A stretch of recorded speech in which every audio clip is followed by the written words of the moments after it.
Welcome to the 33rd Bluff City Cemetery Walk. My name is Jerry Turnquist of the Elgin History Museum. Today you'll have the unique opportunity to meet 5 people of Elgin's past who return briefly to tell you about their lives during an early time. What you'll discover is only a small portion of our city's rich and fascinating history. In order of appearance, today you'll be meeting General George McClure, Brigadier General from the War of 1812, portrayed by Andrew Cumming. Next will be Ruth Ann Kimball Thiers, the daughter of Nancy Kimball, portrayed by Carolyn Larson. Following that will be a presentation of Peter Burritt, a wealthy dairy farmer and real estate mogul, portrayed by Steve Lewandowski. We'll also go on to visit with Dr. Joseph Tefft, Elgin's first mayor and first doctor, portrayed by John Maxwell. Finally, Paul Kemler Sr., proprietor of the Washington Hotel in downtown Elgin for 17 years, portrayed by Scott Topple. We'll also have a special presentation today of the typhoid fever epidemic, learning about this event which swept through the Elgin National Watch Company in the summer of 1916. This presentation will be presented by Scott Purdy, Nikki Macy, and Riley Gelfie. We hope you enjoy this unique look into Elgin's past through the cemetery walk.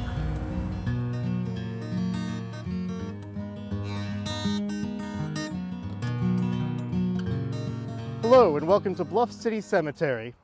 It's my pleasure to greet you on this fine day. You've probably heard my name before if you've lived around the Elgin area or been around here much. It's on a number of streets and buildings. I am General George McClure, and I'd like to tell you my story.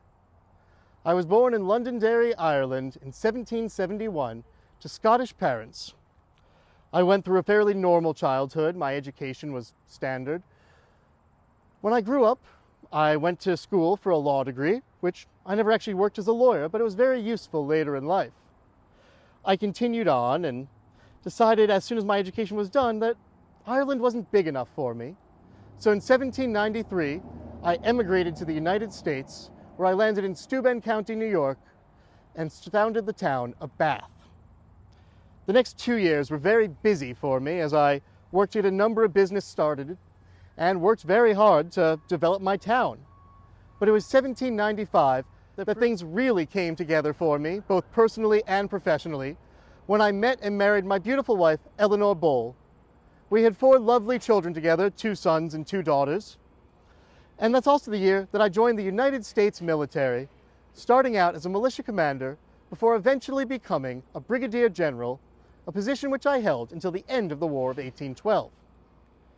As part of the militia, I had plenty of time to help develop my businesses and my family, but sadly I didn't have enough time with Eleanor. She passed too young, leaving me as the single father of 4 very young children. I'm sure you can imagine my relief and pleasure when in 1808 I got engaged to and wed Sarah Wells.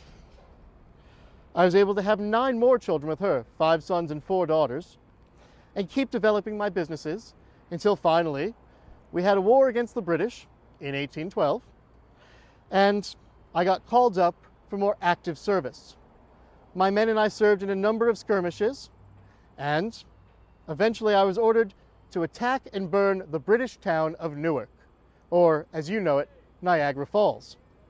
So my men and I went and performed our duties admirably, and we returned across the border with the town raided and done. Of course, the British decided to retaliate, burning 6 New York towns, including Buffalo. They also used this as the excuse to march down and burn the White House in Washington. Well, this caused quite the political scandal, as I'm sure you are aware. We had to keep trying, but my military superiors decided that they didn't want to just leave it and used me as a scapegoat for the British aggression. So, not knowing much about politics at that point, I accepted it and we moved on. But instead of making me fear politics, this whetted my appetite, and when I returned home at the end of the war, I made sure my businesses were running smoothly. I made sure that my grist mill was making me a sizable fortune, and then I moved on to various political activities. I spent 8 years as the postmaster of Bath, 4 years as the elected sheriff of Steuben County, 3 years as an elected state legislator, and I spent time as the judge of Steuben County, finally putting that law degree to good use. Unfortunately, in 1835, with businesses going up and down, I went broke at 64 years of age. So, not knowing what to do at that point, I don't like to talk about that time in my life much, but I've never wanted to give up hope. I decided it was time for something new. So I took 4 of my sons, 4 of my daughters, and my wife, all on age 64, and we moved west to the new state of Illinois. We settled in an area that's now part of Dundee Township as only the 2nd cabin in that township. Well, this community was quickly growing, and I decided that something we needed in our area, especially with my time as a former postmaster, was a post office. Now, a post office means you've arrived, your community is there, it's recognized. So I applied properly, and I opened our new post office. It was located in the back of my cabin. We called it McClure Grove. The post wasn't too dissimilar, I suppose, from how you view it today. Mail was 25 cents a letter. That doesn't sound like much to most of you, but when the average wage struggled to hit $16 a week, 25 cents wasn't a small amount of money. Additionally, the mail wasn't quite as fast now as it is in your time. You see, it took approximately 2 weeks for a single delivery for us. Every 2 weeks, Captain Jameson would come out from Fort Dearborn in Chicago, and he would drop off the mail, spend a few days with us. I'd known him from my time in the military, and we enjoyed his company. In fact, he helped my cabin become the first in another thing. So not only were we the first post office in Kane County, we were the site of the first wedding in Kane County when my daughter Mary married Captain Jameson in 1837. Now, only a few months after this, after the post office was formed, James T. Gifford, I'm sure you've heard of him, he was Elgin's founder, decided to start his own post office in Elgin. But when he applied, he wasn't allowed to because of the near proximity of my post office. Far from causing any animosity, this was actually a big positive between Gifford and I because we remained friends for the rest of our lives. You see, I was a practicing Presbyterian. I enjoyed going to services, but like all the denominations locally, none of us were large. We were all particularly small denominations, and we would meet behind James's cabin every Sunday and have joint services. Well, in 1836, myself and a few others decided that it was time we have a proper church in the Elgin area. So we got to work, formed a church council, and built the first Congregationalist Church of Elgin, finishing it in 1841. Now I'm sure you're saying, George, I thought you said you were a Presbyterian. I am. But it's a Congregationalist church, right? It is. You see, we agreed that whoever had the most numbers on our church council, it would be that denomination. And there were more Congregationalists than Presbyterians. By 1. So the first Congregationalist church still sits there today. While all this work was going on, James and I shared another passion in education. James was working very hard to start the first classical education, non-denominational, co-educational establishment in the region. He gained the charter for Elgin Academy in 1839 and had to name 7 community members as its trustees. He asked me, and I was thrilled to accept. But recognizing this was another attachment I had to Elgin, I decided it would be wise to finally move from my settlement in Dundee into Elgin proper, which I did in 1845. I brought my whole family to the center of Elgin. I didn't come alone. In 1846, I'd managed to convince my brother, Finla Jr., to bring his whole family, including his son, Finla Lawrence McClure, to Elgin. They came, bought some property, and became prominent businessmen in the area, with Finla Lawrence, in fact, starting the first ice house, the first milk route, and the Elgin Packing Company, which was well known for canning fruits and vegetables. In fact, they both created beautiful homes. Finla Lawrence's was at 272 McClure, a street named after him, and my brother's was at 770 West Highland. Both homes still stand today. Throughout my life, I believed in the free interchange of ideas and in freedom, as a matter of fact. I was a staunch abolitionist, and I frequently wrote to the Freeholder and several other abolitionist anti-slavery newspapers to try to promote my cause of freedom. Well, I was greatly aided in this by an editor friend of mine, Elijah Lovejoy, another active abolitionist, who helped me realize that by spreading education, we were doing more to promote our cause. Rather unusually for people at the time, I supported the education of women, which is why my daughter Margaret became a well-known writer in her own right. She was well known in the community for her caustic observations and her satiric wit that made her a strong personality, for better or worse. Sadly, everyone's personal story eventually comes to an end, and on August 16th, 1851, I passed away due to cholera. I was initially buried in the Channing Street Cemetery and moved with everyone else in 1900 when Channing Elementary was built. I did so much in my life that I'm proud of, and I helped shape this town into what it is. Even though many of my children and my nieces and nephews and grandchildren left, more stayed and became strong parts of the fabric of this community, growing it into the great city that it is today. Twice in my life, I started from nothing. But I built myself up into more than I could have ever imagined. Even starting over at 64, penniless, I was given a second chance. I didn't give up.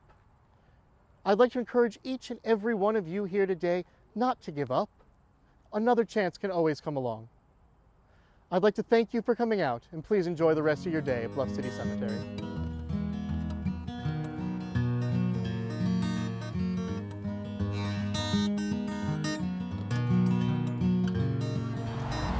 Hello, my name is Ruth Ann Kimball Harvey Thiers. Now, I'm guessing that you have never heard that name prior to coming to Bluff City Cemetery. And you may even be wondering why you're hearing my story today. After all, I have done nothing of any great importance. I have no grand experiences in the political arena, or as a career, or artistically, or really of any consequence at all. Perhaps my claim to fame, if you will, is simply that I was a member of the Kimball family. My family played a very important role in the settling of Elgin. Let me tell you a little bit about how I even came to be an Elginite. I was born in West Plymouth, New Hampshire, and I lived there the first 15 years of my life. But now my father and mother, Joseph and Nancy Kimball, were quite progressive, and they saw the untapped opportunities in the great unsettled West. So my father journeyed across country from New Hampshire to the prairie land around the Fox River with my brother Samuel. And they found a beautiful plot of land in what is now Batavia, Illinois. Father claimed that land to be his. And then he came back to New Hampshire, I suppose to help Mother pack up the family and move us here. I had 8 siblings, although only myself and one younger one could really be considered children at the time. Father came back to Batavia a year later to check on his land and discovered that someone had jumped his claim. They had stolen his land. Now, Father could have fought the claim jumpers, but he wasn't that kind of man. Oh, but do not get the idea that my father was a weak man. No. My father was captain of the cavalry of the 34th Regiment of the New Hampshire Militia. He was a justice of the peace. He held many elected offices. My father was very well respected. He was a leader. But he and Samuel decided to travel a little farther north and see if they could find more land, which they did right here in Elgin, an even better plot of land. Father claimed it. He planted 30 acres of crops, and then he headed back to New Hampshire to bring the family here. Unfortunately, he got only as far as Perry, Ohio, when he fell ill and died 5 days later. That left my mother, Nancy. She was a very strong woman, perhaps stronger than most women of her time. She believed in Father's dream of living in the West. So she packed the family up and we came here to Elgin, to that land my father had claimed and planted. My father had always had a dream of living in the West. He had a business partner named James Gifford, and they had a plan to build a flour mill and a sawmill and perhaps even put a dam in the river. Of course, my father would never live to see those dreams. But my brothers were young men at the time. William, my brother William, even platted West Elgin. And then he came here to Elgin and he built a flour mill, the Waverly Mills. And he built the Waverly House Hotel, and he managed that hotel for many years. He even built a cobblestone stable right behind the hotel. It still stands there today. William was amazing. He built the most grand mansion for his family to live in over on Crystal Street. It was beautiful, grander than any other building in Elgin at the time. However, in the mid-1940s, it was divided up into apartments. Now, Elgin even knew William as mayor in 1871. And my other brother, Samuel, the one who had traveled with Father, well, he played an important role here too.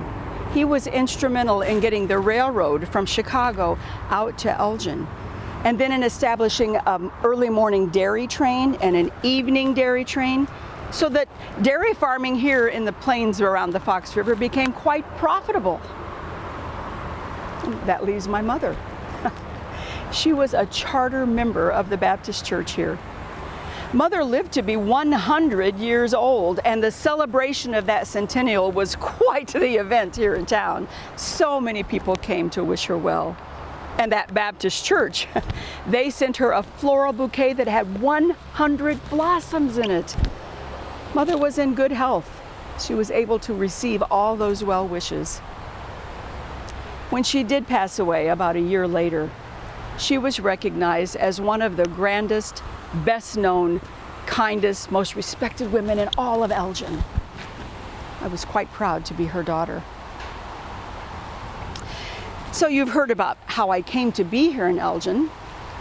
Perhaps my claim to fame is what happened after that. I was a teenager when I came here, and at age 19, I met Edward Harvey. Oh, he was so handsome, so dashing, and I fell immediately in love. We were married, we settled here in Elgin. We had 2 beautiful daughters. Unfortunately, one of our daughters died as a young child. It's a difficult thing for a mother. What was I talking about? Oh, Edward. I was telling you about Edward. He was an attorney here. He had a very comfortable life.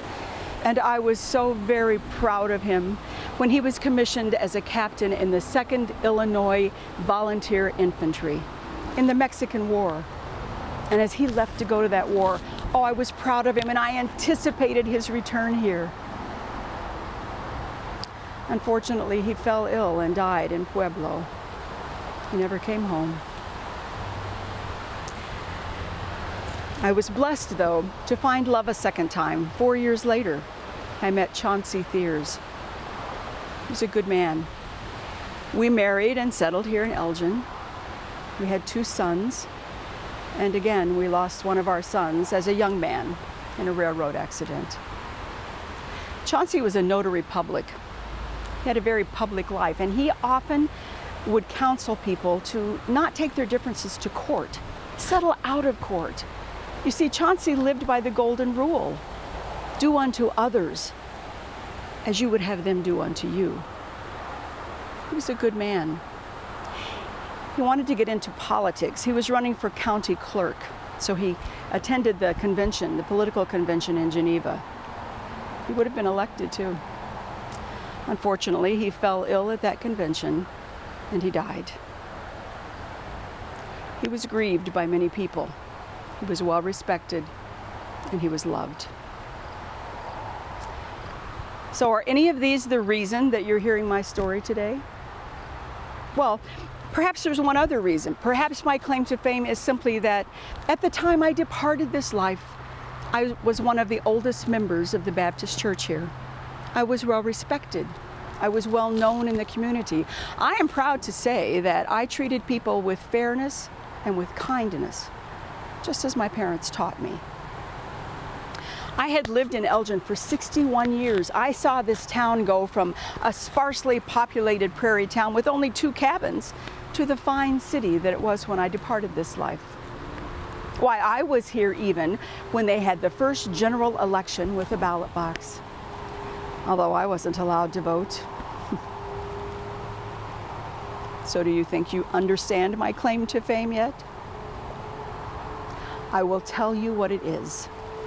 My claim to fame is that I was known as the Belle of Elgin. Yes, one of the most beautiful young women in all of Elgin. Of course, it was a much smaller town then.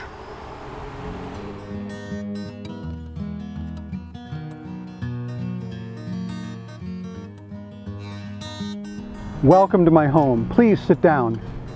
I understand that you recently arrived here from New York State. You must be very tired. When the Reverend mentioned that you had just arrived from New York, I asked that I might meet with you so I could welcome you to Elgin and give you a brief introduction to our community. I consider it a privilege to do that, and a responsibility. I just don't know where to start. It's 1875. We are certainly in a new age. Elgin recently exceeded 6,000 people. I can barely comprehend that. We have 2 blacksmiths in town, and I think soon we may need a 3rd. We have 2 barber shops. We have a fancy new apothecary down in Spring Street, and I hear tell that they're going to have goods from all over the world. It's like we've suddenly just become this big city. People rushing around, the streets are full, everybody's in a hurry. But we also have so many saloons and taverns opening, I may be concerned that they may soon attract more people than our churches. To tell the story of Elgin, where should I begin? Well, I guess the best place to begin is at the beginning. And Elgin was founded by James and Hezekiah Gifford and Samuel Kimball in 1835. They came here. At that time, I was graduating from the Medical College of Vermont and setting up a practice in upstate New York. But by the spring of 1838, the urge to move west came upon me. I wanted to be to the frontier. So my brother-in-law and I loaded up 4 wagons pulled by oxen and horses, and we set apart on our journey. I don't need to tell you, it was a treacherous journey. We had to cross rivers with no bridges. We had to traverse unpassable swamps. We finally arrived here in the fall of 1838. I think it was September. And one of the founders, James Gifford, gave us some land just south of here in Clintonville, and we built a small cabin there. It was really the next spring that we built this house right here on Spring Street, and I'm proud to say we had the first frame house in the history of Elgin. Well, the first frame building of any kind, really. My interest to meet with you had everything to do with my early experience when we were newcomers. When we first arrived, some of the original settlers were a bit wary of us. Some of them were even trying to drive us out, encourage us to leave. Look, I did not come all this way from New York just to give up my land.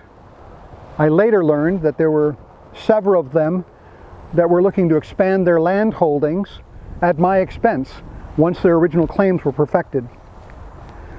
So we made the decision to stay here and be in this wonderful community. I recall one day a young man approached my cabin, and his desire was to share that there was a group on the edge of the forest that was waiting to punish me for my stubbornness. I did not budge an inch. Finally, the group asked for me to parley with them. And I said that if they would leave their rifles in the field, they could approach my cabin, they could sit on a log in my yard, and we would parley. I would come out with my rifle and sit with them. And this was done. I made it absolutely clear to them that I was going to stand by my rights as an American citizen, and that if any of my party was injured, more than one of them would suffer from the encounter. I was doing nothing more than standing on principle. After that day, we had no more troubles. We were accepted into the community, and my desire is nothing more than the same for you. I considered my work here as a physician to be a sacred duty. It felt like I was as married to the community as I was to my first wife, Emmeline, who passed in 1844. During those early years, we had so many struggles. We had difficult plagues of malaria and Asian cholera. Up and down the Fox River, I think Asian cholera took 350 lives. Now that may not seem like a lot now, but at the time the entire county only had 15,000 people. We also struggled with diphtheria, scarlet fever, and consumption. I'm happy that today, in 1875, our modern medical science has given us the tools that we can manage these plagues so much more effectively than we could before. Now, just because we didn't have the big hospitals of Chicago and St. Louis, it didn't mean we didn't do surgeries. We definitely did. I can remember the young boy Jacob Welsh, and Jacob was he had a barn door fall on him. He was terribly injured, and I remember Dr. Gifford and I sat down, and we had to remove the broken bones from his head, and we inserted a silver plate in his head, and he got perfectly well. He still lives in town to this day. So not a lot of people know this, but I've been a dairy farmer almost as long as I've been a doctor, and I started a dairy herd shortly after I arrived, and soon we were supplying all the milk that Elgin needed. At the time when I was building my herd, other crop farmers decided that they were going to become dairy farmers as well. And soon we were producing an abundance of milk, so much so that we had to start a cheese and dairy cooperative just to use up the excess milk. But our frustration was that we were struggling so much because they were negotiating with us individually on price. We couldn't make any money. So finally, we founded the Elgin Dairy Association, the Elgin Trade Association, so we could negotiate collectively as a group with them. And that improved our profits immensely. Pretty soon we were dictating the supply and price of cheese and butter across the entire region. We later formed the Elgin Dairy Association, and they asked me to be the president of that.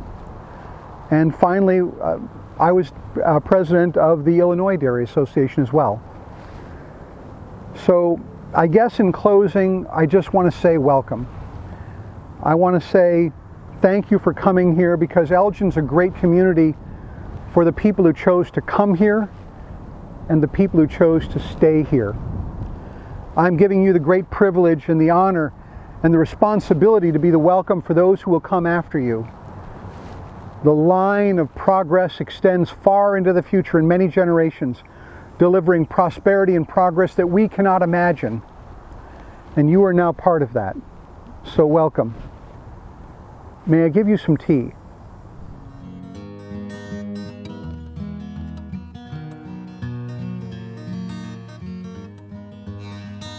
Did she love me? Did she not? Did she love me? Or did she not? Did she love me? Or did she not? Many of men since the beginning of our existence have asked themselves the very same question. Was our love real? Or was it a ruse perpetrated for nefarious reasons? Was it anything other than the watchwords and the foundations of love? Was it not the desire to be one in heart, mind, body, soul, and spirit? Did she love me, or did she not? My fellow Elginites and friends, I'm hoping that you can help me find resolution today, for my heart has been aching and my mind has been unsettled for well over a century. Help me to solve a riddle that has baffled and perplexed both Elgin high society and the working class for well over 100 years. Doctors, lawyers, bagmen, vagabonds, Elgin watch factory workers have all questioned the circumstances surrounding my second marriage, where I married a young, voluptuous, nubile Elgin woman. Did I mention she was young? But on to that in a bit. Let me first tell you how I found myself here to the Elgin Fox River Valley. I was born in the year 1816 in Amsterdam, New York. I was skilled at the blacksmithing trade at an early age. I could create anything over the forge and anvil that my customers desired, wanted, or conceived. But it was in the year 1836 that I boarded a boat on the Erie Canal to Buffalo, and then from Buffalo on to Chicago via the Great Lakes on a ship called the Constitution, one of the first passenger ships making the treacherous voyage to the western metropolis of the city of Chicago. Now, from Chicago, I walked on foot through the woods and prairies all the way here to the Fox River Valley, which I immediately fell in love with. 1 year later, my father, Benjamin Burritt, and his family came overland on a team and wagon. We quickly began purchasing land 2 miles east of Elgin on the banks of the Popular Creek. It was here that I set up my blacksmith shop. It was here that I continued my dairy operation. At this time, I also began acquiring properties all over the city of Elgin. I soon realized that I was a businessman. I was a businessman more than a farmer. My friends said that I was a man of industry, economy, and conservative judgment. I had a sense of value that rarely deceived me. I had been known for a man of integrity. My word was as good as bond. Now, in the year 1847, I finally lost my bachelorhood. I fell in love with a young woman from Germany named Henrietta Hackerod. Henrietta Hackerod came directly from Germany. Her father was a hotel keeper. His hostelry was on the banks of the Salt Creek, roughly 2 miles southeast of Meacham's Grove. Now, I was married to Henrietta for roughly 37 years.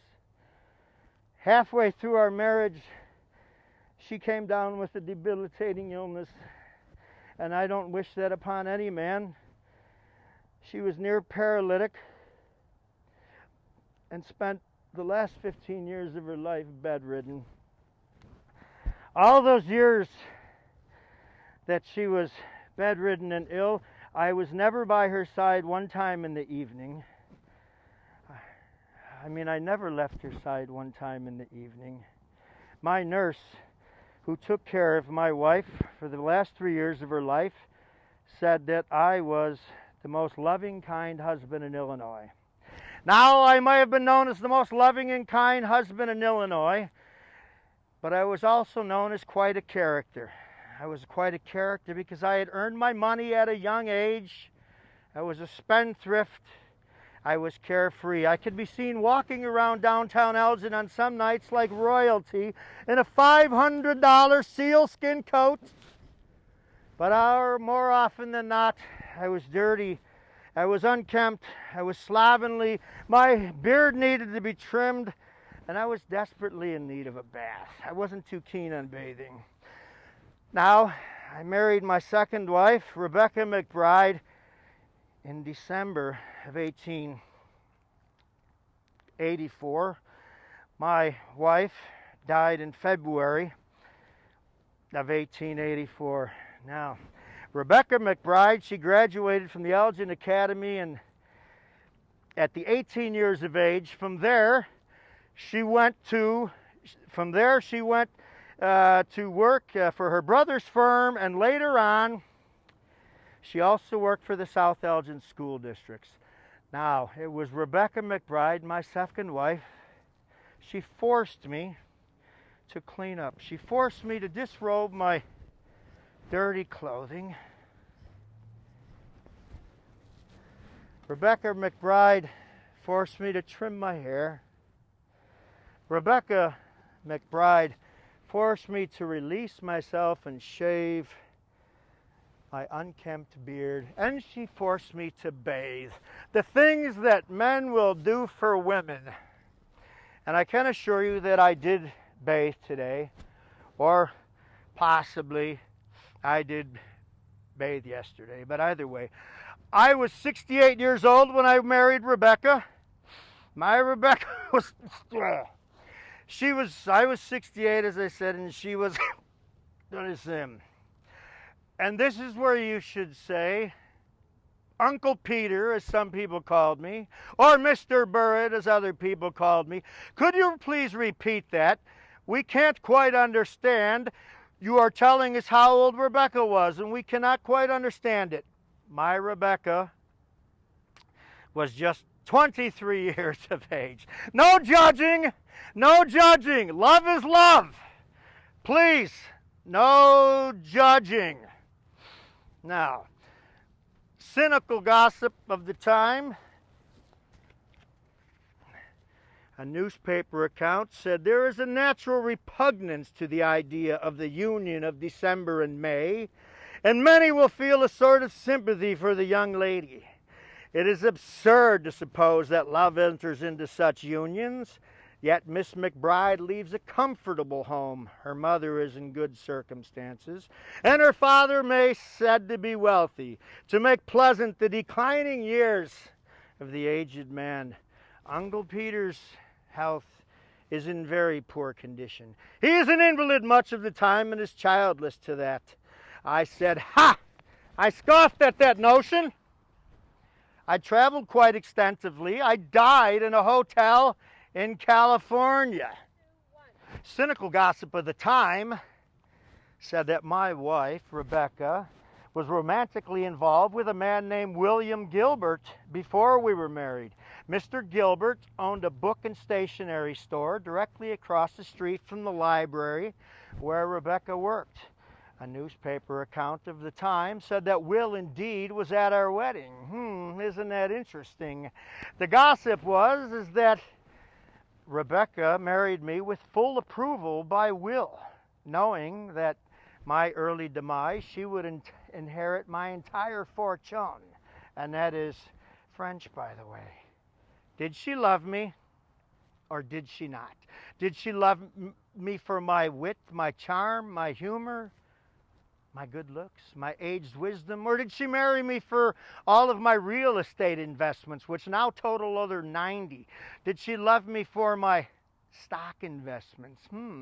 Maybe any money that I had buried underneath the third fence post in the yard, or possibly in the carriage barn underneath the second row of hay in a wood box with a brass key. Did she love me, or did she not?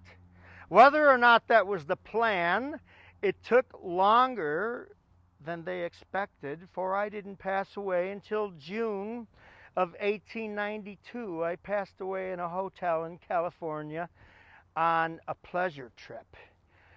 Either way, Rebecca married Will exactly 1.5 years later after I passed away. They were good caretakers of my money. It was in the year 1908 they put up the Henrietta building at 51 North Spring Street, downtown Elgin. Some of you may remember the Henrietta building as the Sears building. Some of you may remember the Henrietta building as the Elgin Community College building, but now it is one of the art loft spaces. Over the front doorway in an arch are the words Henrietta in brick. It was a memorial to my first wife. In 1914, Henrietta and Will erected the Burritt building. It was known originally as one of Elgin's first skyscrapers. It was 4 stories tall. The lower level was inhabited by the Woolworth Company. Oddly, the upper floors, 30,000 square feet of them, were left vacant for all these many years, only used once during the Great Tornado when Peck's department store stored goods up in the upper floors. Now, let's think about this. Why were the floors left vacant, okay? Rumor says that there was a clause in my will that said she had to put up memorials to my wife, Henrietta, and I in order to complete the will. Others said she erected these buildings simply out of a guilty conscience. That's interesting. The upper floors of the Burritt building were left vacant for 80 years. A complete examination of my will, all 15 paragraphs, showed that there was no clause, no love clause, that said she had to erect memorial buildings to my wife and I in order to inherit my will. I loved my second wife. I believe that she erected these memorials to my wife Henrietta and I out of love and the goodness of her heart. I also believe that the building, the second story, was left vacant as a business decision alone. My wife was known as a shrewd businesswoman. The rent simply did not justify the investment. But my friends, my fellow Elginites, I ask you today, did she love me or did she not? My friends, my seekers of truth, my mystery solvers, my sleuths, did she love me or did she not?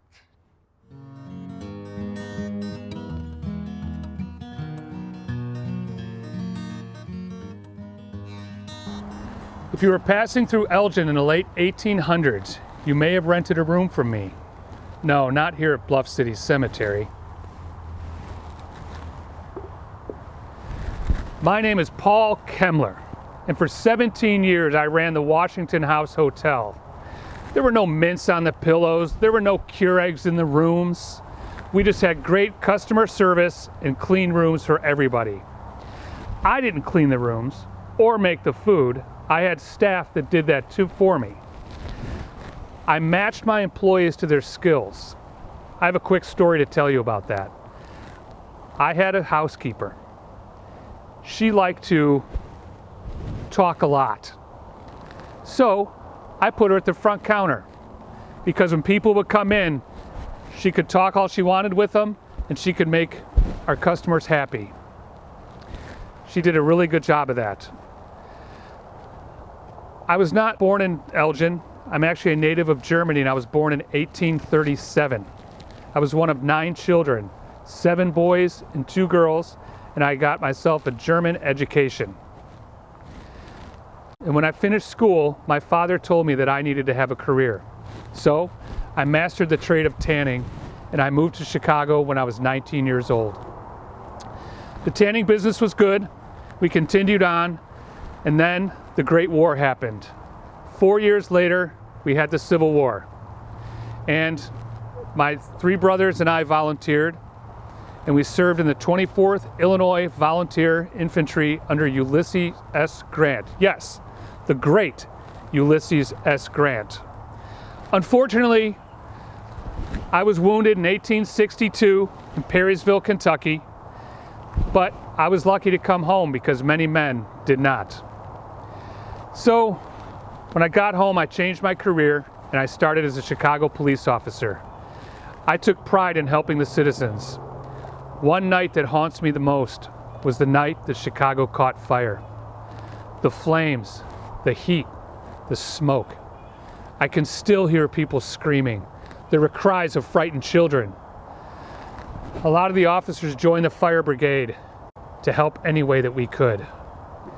We pulled people out of buildings. We brought children to their parents. And then I saved my own family. After the fire, I moved to Elgin. My father owned the Washington House Hotel, and he turned it over to me. But I had great ideas. I was going to expand that hotel. I wanted to purchase more land. I could offer more rooms for rent. After the Great Fire in Elgin destroyed the buildings across the street, I bought the land across the street, and I built a barn that would house 120 horses. So my customers knew they could sleep well in the hotel, and then their animals would be taken care of across the street. It was an amazing 17 years that I had at that hotel until I passed it on to my son, Paul Jr. Now, forgive me if I sound a little prideful. My reputation was of honesty and integrity. I had a great civic interest in our community. I joined the Odd Fellows Lodge in 1859. And when Elgin started a German lodge, when it was organized, they named it Paul Lodge after me. Wilhelmina and I had 11 children. 8 survived to grow up in our home at Hastings and Raymond Street. Our daughters lived there until 1951. By the way, I built that house for $4,200. And I'm proud to say it was given historical status in 1988 and awarded the landmark status in 2009. It's a nice house. You should go see it. It's at 703 Raymond Street. Well, that's about the end of my story. I suffered a short illness before I passed in 1915, and I must say that my 78 years on this earth were filled with goodness and joy, and actually resting here in Bluff City Cemetery, well, that's been pretty good too.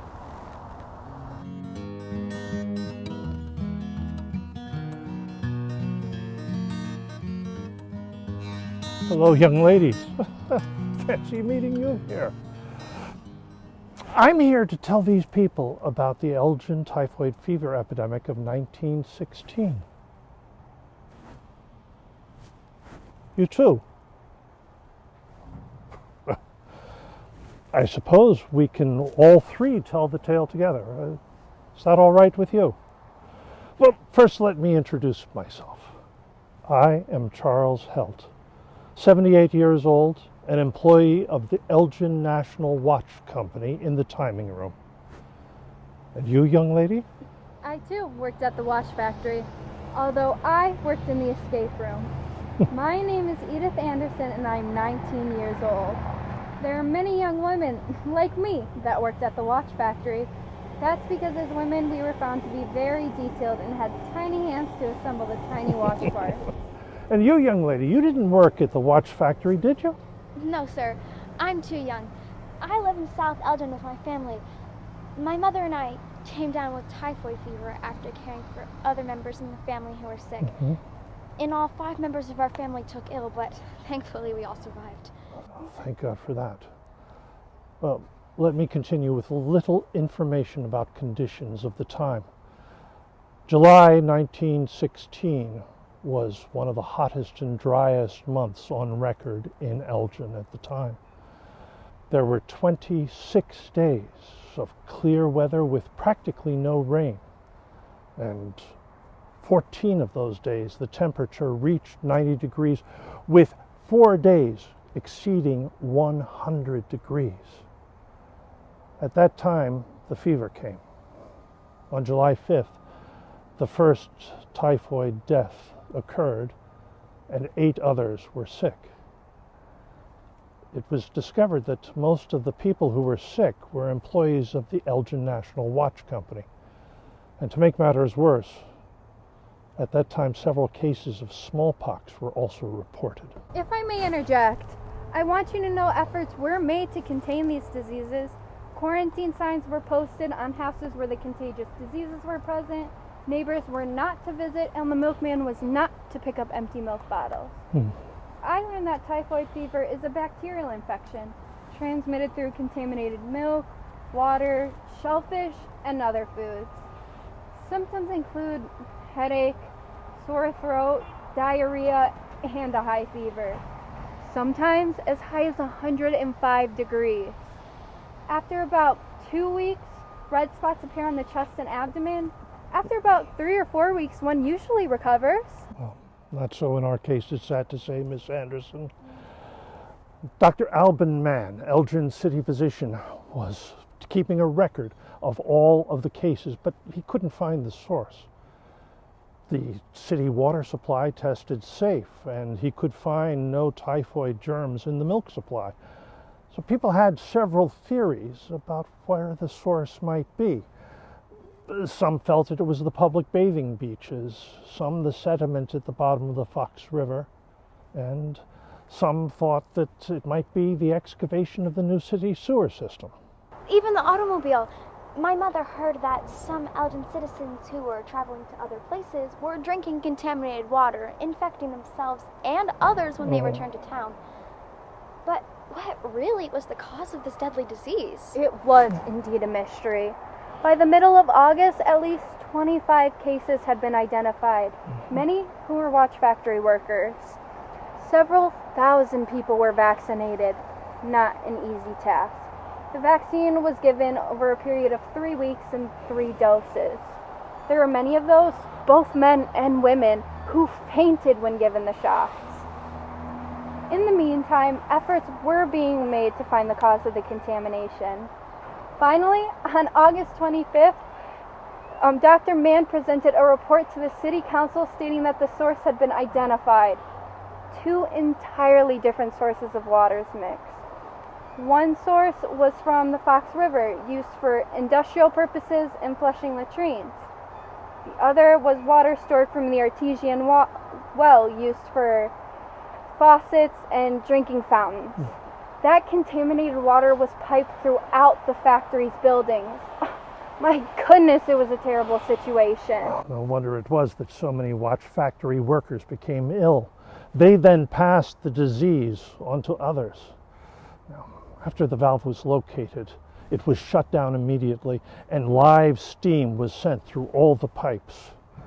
The factory never did shut down, but Dr. Alban Mann tested the water supply daily to make sure that it was safe, and everything was under control. Well, so it seemed. The State Health Board obviously was concerned, so they sent Dr. E.S. Godfrey, an epidemiologist, to Elgin to take charge of an investigation. Now, Dr. Godfrey was concerned that about the secondary cases that might be caused by food or water or contact with infected people. So he ordered that the public beaches on the Fox River be shut down. He was concerned that swallowing the water might lead to infection. Now, you remember, I told you that the weather during the month of July was very hot and dry. Well, that meant that the water level in the river was very low and the temperature of that water was very high, and Dr. Godfrey was concerned that that might cause bacterial growth. One of Dr. Godfrey's strong recommendations to the city was to reorganize the Elgin Health Department and have a medically trained person with a background in epidemiology or bacteriology, not a layman, as its head. As it stood, the city physician only worked part-time. There was no office staff, there was no facility for testing. Both hospitals, Sherman and St. Joseph, declared their rooms were full, with no more room for patients. By September 6th, 141 cases had been found in Elgin. It wasn't until October that the epidemic was declared over by Health Officer A.J. Wolfstra. The last victim died on December 12th after a 14-week illness. There's one more piece to this terrible epidemic. A piece that boosts my faith in companies. The Elgin National Watch Company owned up to its responsibility in several ways. It established a laboratory with a chemist to test the drinking water every day. And it did something else even more important. It offered compensation to the victims and their families. An amount was paid to the families of those who died based on salary earned and number of dependents. 22 families made claims under this program, and the Elgin National Watch Company paid an amount in excess of $40,000. My own dear wife and my children received $3,393, one of the largest payments. Over 200 employees who became ill also made claims, and the Elgin National Watch Company paid them more than $50,000. Of course, no amount of money is compensation for the loss of loved ones. Charles Helt, just 78 years old, was one of the unfortunate victims. His wife precedes his death and was buried by his side in Evergreen Cemetery, Bloomington, Illinois. Edith Anderson's life was also cut short at the age of 19 after 3 weeks of fever. She lived with her parents at the time and never had the opportunity to marry and have a family of her own. I was one of the fortunate ones to survive along with my parents. In all, 220 got the fever and 26 died of the typhoid fever epidemic of 1916. Thank you. We hope you've enjoyed the 33rd Bluff City Cemetery Walk. We invite you to support this event by looking for the donate button attached with this presentation. In addition, you may visit the Elgin History Museum at www.elginhistory.org and look for the donate button to help support us financially there. We also invite you to visit our museum and view our website to learn more about Elgin and its fascinating history.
That's good.